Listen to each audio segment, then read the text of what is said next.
So, I've had plenty and plenty of time to be able to use Gogeta and Broly, the newest anniversary characters for 2024.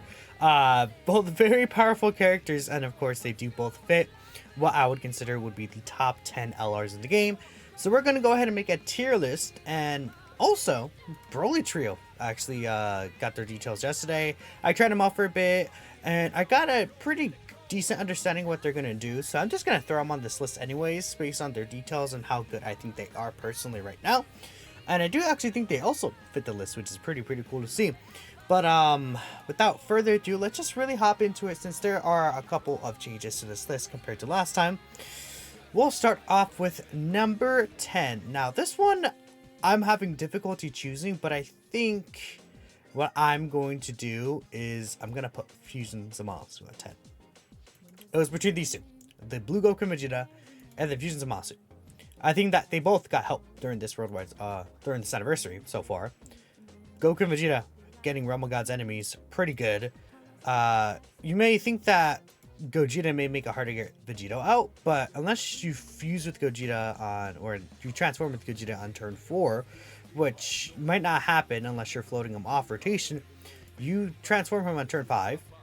On his turn 5, right? And then this is also turn 5. So if you're under 70% HP, you transform with this guy, and then you transform the Gogeta Blue, then they're like a 6 out of 6 linking partner, like rotation.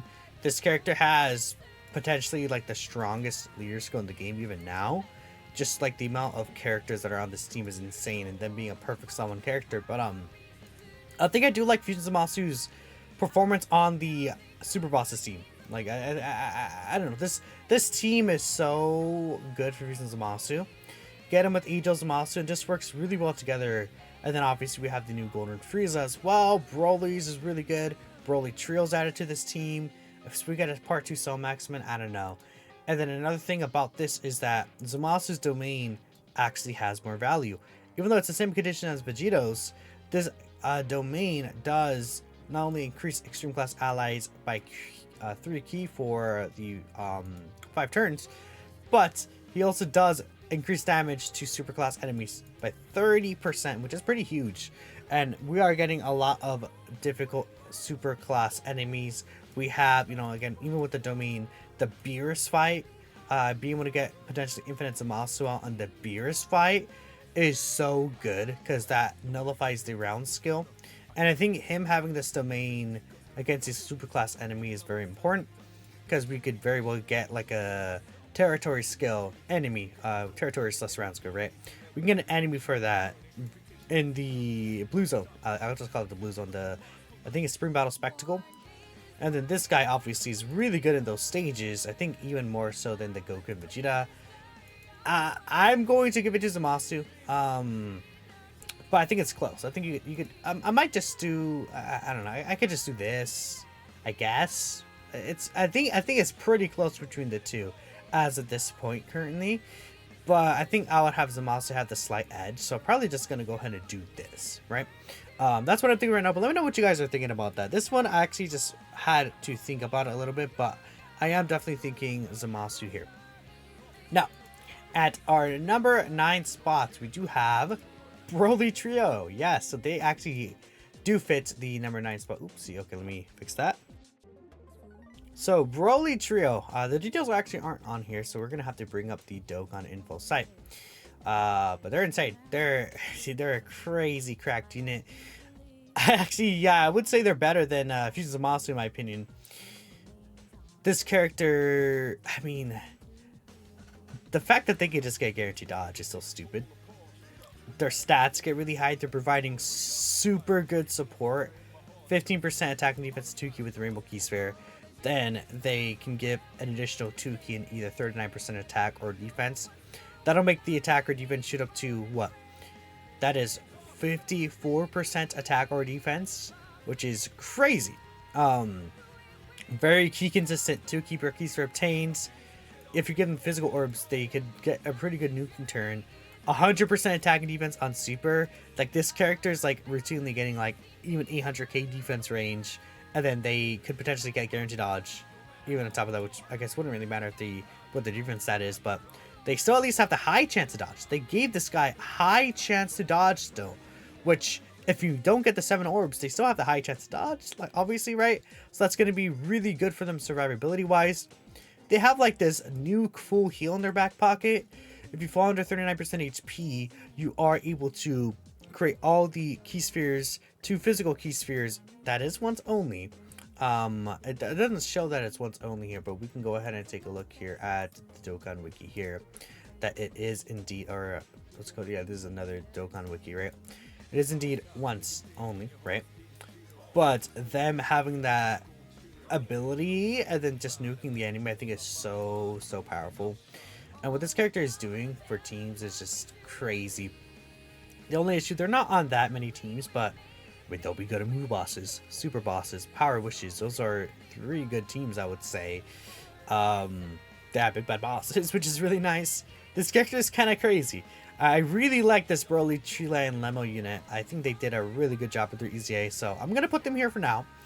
I haven't really used them in actual like many difficult content stages at all. I'm gonna wait until they're actually in game, but just from what I see gameplay wise, from when I use them, discussing with other people, I think I feel comfortable with having them right here under STRUI Goku. I think a lot of people would say that they're better than STRUI Goku. I think that's a very fair take. If you want to say that they're better than STRUI Goku, or even higher on the list. I mean, I've seen people say that Broly Trio is better than Bulma. I would definitely not go that far. The reason why I like STRUI Goku better is I think that he's a more consistent character. Because he has, again, the thing with Broly Trio is that you want, like, the orbs could be a little weird, right? You know, you're not, it's going to be a little like, you know, like you have to think about how you do the orbs, right? Which, you know, you can definitely do that for sure, but it's not always going to be consistent to get the orbs you want when you want it. The 7 key spheres are not always going to get that when you want it, unless you have them like on rotation with Bulma, right? Then that, maybe that's a little different. But like on super bosses, like there's not like a good rainbow orb changer. Movie bosses, there's not really like a good rainbow orb changer. So the thing there is that could be annoying. Also, I want to say this 10% reduction only activates after he attacks, so you're not even going to really get use out of this unless this guy is really getting the 7 orbs at 1. But then UI Goku, I feel like he's able to do what he does at a more consistent rate with a 70% just flat dodge chance. He gets the multiplicative stats up. He doesn't necessarily do as much damage as Broly Trio because Broly Trio has the built-in additional, which is pretty good.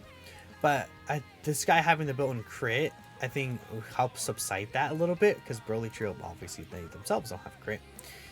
He can get up to 84% dodge chance depending on Representatives Universe 7 category, which honestly is not the worst restriction ever. I think that there are some good Reps Universe 7 category allies right now, and we may get more upcoming very soon. Another thing, this guy is on so many more teams. He's just a better link set. He's just less restrictive. I personally like him better, but I could see why someone would like Broly Trio better personally. This is just what I'm thinking right here. Broly Trio at 9 and then UI Goku at 8 here. So at 7, we do have GT, Goku, and Vegeta. And then I'm actually going to go ahead and put my 6th spot, the Super Saiyan Goku and Vegeta right here. So the reason why I moved the Super Saiyans above GT, Goku, and Vegeta is because we got 2 really strong Super Saiyans for this team. This character is really based around how good strong like the Super Saiyans team is. The stronger the Super Saiyans team is, the better this character is going to be, because there's the in-orb changing that they have. There is the fact that they want 2 more Super Saiyans and Movie Heroes allies upon the character's entry. The thing with GT Duo is obviously they're still very good. In fact, you could argue that they're in a potentially better spot, even though we have Fusion Zamasu. We just got a ton of fights that don't really rely on AoEs. But I think what this character is able to do with the turn 3 active skill, this multiple turn stacking attack, with Super Saiyan just being even like arguably you could probably say Super Saiyans is the best team in the game. Like you could argue that, and I wouldn't be like no. Like you could say Super Saiyans is the best team in the game, and they're obviously a double leader for that. It's the output they do on that Super Saiyans team is just so kind of cracked. And then the thing about obviously being Super Saiyans is it's a very easy kind of restriction to go ahead and build. there's such a huge pool of Super Saiyan characters. It just and they're able to eat like pretty much any super attack in the game as well. The active skill activates their defense start of turn, so they're even able to like potentially like they won't be the best slot one character obviously, but like if you can use the active skill, they can be at 1 mil defense basically start of turn with 30% reduction, which is like that's good. That is a good defensive set, right? This character is really good. And the more I use them, the more I like them more and more too. So that's why I'm gonna put them above GT Duo. Even though again, I love their Lure skill, I love the revive ability. I just think what this character is gonna do will be just better, right? But that's just me. Now we have our number 5 spots, which should be LR Future Gohan here. LR Future Gohan might move up. Like, let's say 2 weeks time. The reason why is because, again, he has the domain ability. Domain abilities I really want to like talk about and focus on here, because we're getting these bosses that have the territory skill. That Beerus territory skill fight is really devastating to a lot of the characters who rely on getting certain orbs. And, you know, if we really get more super difficult fights with territory skills, which I personally do expect we're going to see more and more hard fights take advantage of the territory skill, domains are just going to become more and more important. So we really want to keep that in mind when it comes to what Future Gohan's able to do. And, you know, just in general, Future Gohan with the 80% reduction after his supers, you know, does good damage. The active skill is pretty sick too. The domain ability is still increasing extreme class allies, the damage that they receive, or enemies and allies, right? The allies part not really sound great, but increasing the damage extreme class enemies take is still probably the best, like the best domain effect currently, I would say. Well, is it? You could argue it's the best one still, just because of the fact that most fights are still going to be extreme class enemies. Most of the difficult fights are extreme class enemies still, so this 30% is going to be massive.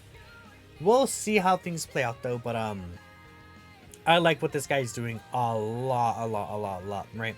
And even then, with the orb changing, you could heal some good amount here. The increase versus S tier key spheres, he's so good.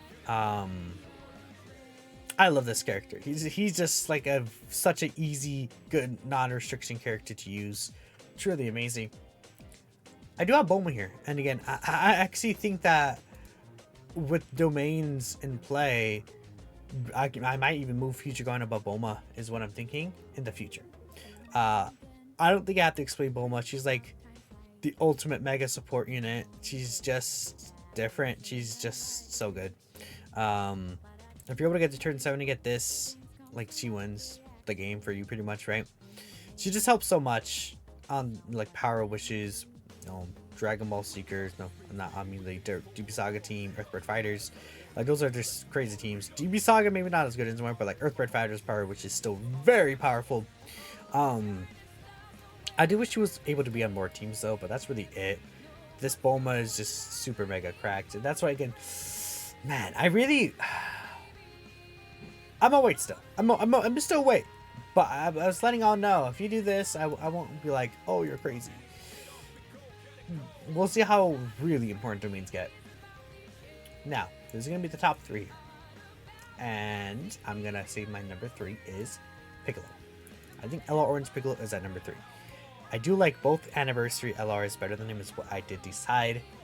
Again, we know how good Orange Piccolo is. I don't think I have to spend time. The giant form is just one of the most powerful abilities in the game.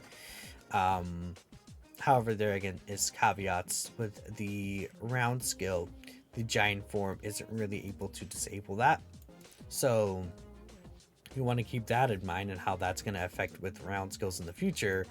Like, you have to have a domain up. You can't use the giant form to like take away the round skill rail on like a domain. So because of that, domains are getting more and more important, and the giant form will still be really good, obviously, because it will be able to cancel the super attack the enemy does, any AoEs. Very powerful. But you do want, again, a very specific superheroes team to get it turn 3. Otherwise, turn 6 may not be something you see too often. Not that you can't see it, but not something you'll see maybe too often. He wants Bottom Master and Saipo ally, right? Again, there's another like extra restriction there, which is not that bad to get, but it's just like we're comparing. I'm talking about him in comparison to the 8th anniversary LRs, which, I mean, just to talk about them a little, they pretty much have no restriction. There's like the only restriction for them is their transformation condition, pretty much, right? But this guy, you know, again, you want Bottom Master Disciple, you want superheroes, right? Which are not hard to get at all. They're pretty easy overall, but again, this is just directly comparing on why he's third and not like first or second. And even then, like, I feel like this character, after the guard runs out, we're getting to the point where super attacks are starting to actually still really hit him pretty hard, because these bosses are just starting to hit so hard on their super attacks. And then obviously some of these bosses are in type, so that also kind of hurts this guy a little bit, but he's still very, very powerful, very, very, very good. And his leader skill, again, double Orange Piccolo is probably still the most consistent team to win an event, right? Which is very good to know. Next, I have Blue Gogeta is my second, and then not 10th, second, and then I'll just put Broly at 1. And this is my top 10 LRs tier list. So Gogeta, there is, again, I have him above Orange Piccolo just because I just think he's how to explain it, like smoother. I don't know if it's a good word. Like, he's on Orange Piccolo's level in terms of power. The target skill you won't be getting as much as the Orange Piccolo form, to be fair, but this target skill is super, super, super good. I love this target skill. When you're able to get it off, it can be very powerful. Even though it doesn't work against AoEs, it's still such a good mechanic to be able to just completely avoid the super attack. This guy just, like, in terms of like comparing to Orange Piccolo again, just the damage is not even comparable. This guy's damage is so much better. He's also creating Rainbow Key Spheres, right? Movie Heroes Leader is still really good. And then I think, again, the transformation condition to go into blue is just the only thing, right? But it's like still so easy to go into Super Saiyan Blue Gogeta. And he has this 54% HP recovery. That's so powerful. 70% dodge chance, just like consistent good damage. I think that plus the fact that, again, I mean, that's a Saiyan. He's a Saiyan, right? So he has a benefit of having these really good Saiyan links, many more applicable teams. He's not restricted to being like, he doesn't have to be at his best on like specifically a certain team, right? I think he's really good in all these different teams, which I do like the utility. And when we're comparing characters that are so close to power to each other, it gets to these little nitpicks, right? Like, when we're talking about like the best top 3 characters in the game and how exactly I would rank them if I had to rank them, I'm gonna be talking about these nitpicks. They're all good characters, but we gotta go into the nitty gritty little details if I really want to actually rank them in the tier list, right? So that's why I like Gogeta over Piccolo. And then Broly is just busted. I mean, he's just too good. He's just better. He's just that guy. There's nothing I could say. He has a very good leader skill, actually. Even though it's like super bosses, Transformation Boost is just such a busted team that it's just like, Transformation Boost low-key carries this guy's leader skill. But this is such a, like, this is easily the best villain team in the game, by far, I think, for sure. What a stupid team, right? You have this guy, Fusion Zamasu, Angel Zamasu. You could even throw Future Gohan, Gogeta on there. The new Golden Friezas are such a good option for this guy, too, which helps out quite a bit.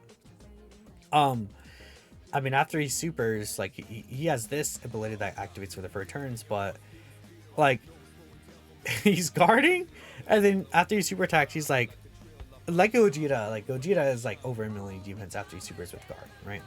But this Broly's higher defense, right, than even what Gogeta's doing. And the only things that Broly won't do, I think, as consistent damage as Gogeta for comparing their base forms, right? But the thing about this guy is the fact that he has full power form. And I think full power Broly just kind of low-key gaps the game a little. Like, what full power Broly's doing is just straight up unmatched, to be completely honest with y'all. And that's really why I have him up there. 20% multiplicative support for Extreme Class Exploding Rage and Movie Bosses category characters, which I mean, let's take a look here. Who's here that's really good? We have the Broly right here. LR Golden Frieza is a really good option. Broly Trio just got their Easy A, very good character here. The Int Golden Frieza, Haruta Garn, right? A lot of the best villain characters in the game. Even this Broly with the 20% buff, that could be really interesting. I do have to use them. Physical Beerus is another character, which Physical Beerus does not fit his leader skill, to be fair, but, you know, yeah, so I guess I shouldn't say Physical Beerus. I mean, we could say Physical Beerus on other teams, though. Yeah, for sure. Fusions of Moss is under Broly's team. And then there's just so many good villain units that are buffed by that. And even then, again, well, actually, Beerus is super class, so never mind. I'm a liar. I'm a big, fat, stinky liar. But, so even just 10% to extreme class, then he does more damage to super class enemies, which is awesome, right? So we're getting more super class enemies, of course, so that's going to be really good. And then, I mean, what I have to say, he just, what he's doing offensively and defensively is just literally unmatched. Like, by the numbers, it's pretty much just unmatched, right? What he's doing, the 26% reduction with the guard, once he has this buff up, he's like probably closer to like uncertain turns, like 700 to 800k defense with guard and 26% reduction before he attacks. Excuse me. Then he's doing his first super attack. He's doing guaranteed additional super attack. He's doing guaranteed additional super attack. Then another guaranteed additional super attack. 24 key is so easy to get this guy. And he has a 52% built-in chance to crit on top of that. And he's supporting, because keep in mind that when he uses the transformation, he also gives 4 key to extreme class. And then what you do is you want to get rotations where you have a Broly in turn 1, a Broly in turn 2. You float the Broly in turn 2 off. He's going to get this passive, which will give him just another super compared to usual as well. And then you get them as a rotation together. Then you have like a Rainbow Broly. If this Broly's Rainbow, he's doing like 30 mil attack stat into a like 20 mil attack stat, into 22 mil attack stat, into 24 million attack stat, and then even at 55%, I've had my 55% Broly hit like a 25 to 28 mil attack stat, give or take, with like Berserker. Like, and then he follows up with like 18 mil into 19 mil into 20 mil, and that's like free dude Broly. It's like he's just like and he's invincible. You know, he no boss gets to damage him. No boss damage is what this guy's doing. Like, you get Broly out turn 5 and you win. That's and it's quite literally that simple. Like, it's not like with the Gogeta, you get him out in turn 4 and he's really good, you know. You could argue Orange Piccolo, you got the giant form at turn 3. Like, you do win, I would say, right? But Broly, like, the thing is that Orange Piccolo, like, is it really a thing where it's like, I 100% win? Because of the fact that his giant form doesn't even do the damage that it used to do, right? So it's like the giant form kind of just like a stalling situation, and then you let your other characters do damage, which is definitely very helpful. But I feel like Broly coming out here and just instantly killing the enemy in like that turn is, once being invincible someone, is just like probably better. Right? The fact that he just kills the enemy. That's it. They're done. They're dead. It's over. With the double Broly rotation, then even if the transform Broly doesn't finish him off, you get this Broly, which has been stacking attack, and then he has all these things active, and then he's also invincible in slot 2 because he's still guarding, and he has like well over 1 million defense. He's just kind of stupid. I don't know. I feel like the more I use this Broly and that Broly rotation, the more I'm just like, wow, like, oh my goodness, he's so good. Now, if I was gonna do tiers, I almost want to say that Broly's just one. Like, to be honest with y'all, I almost want to say Broly's just one. Just because full power. Like, that's how inclined I am to Broly. Like, I can't, if someone puts Piccolo there, I'm just gonna be like, I can't agree. Like, I don't know, I just can't agree. I can't agree with someone putting Gogeta above Broly either. But, you know, if you do this, I'm okay with that. If you do this, sure. If you do this, I'm like, that's kind of weird, but sure. Or if you do this, you know, even like, I don't know, like this, whatever. It's like, I don't know, like, imagine someone doing this. This feels wrong. Like, this just feels wrong, having Broly at 3. Or even this, I just don't, I don't know. Let me know what you guys are thinking. That's my top 10 LR's tier list, the Broly and Gogeta updates. Maybe you guys think I'm overrating Broly. Again, I'm open to any feedback and considerations. This is just my own opinion as of this time. My taste and my ideas on how the characters are. I said taste, that's weird. But my experience with the characters could change in the future, depending on what units come out, depending on what content comes out, etc., etc. But thanks for watching, and I'll catch you next time.